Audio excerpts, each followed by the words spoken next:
எந்த ஒரு தயக்கமும் இல்லாமல் எம்பெருமான் என்னுள் இருப்பவன், அவனை வழிபடுவதற்கு நான் யாரிடம் அனுமதி கேட்க வேண்டும் என்ற அந்த வைராகியத்தோடு இறைவனை தேட ஆரம்பித்தால், இறைவனை உணர வேண்டும் என்று நினைத்தால் கண்டிப்பாக நமக்கு எந்த தடையும் இராது.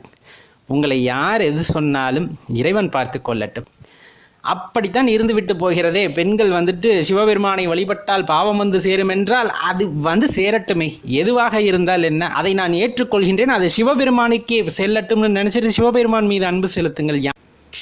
யார் உண்மை தடுப்பதற்கு? இதை எப்பொழுதும் மனதில் வைத்துக் கொள்ளுங்கள்.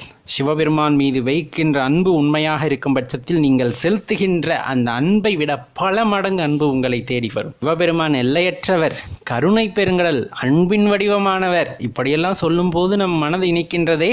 அதை அனுபவிக்கும் போது நாம் எவ்வளவு ஆனந்தம் அடைவோம். அதை உணர வேண்டும் அல்லவா ஒவ்வொருவரும். யார் என்ன சொன்னால் என்ன, நீங்கள் உணர முற்படுங்கள்.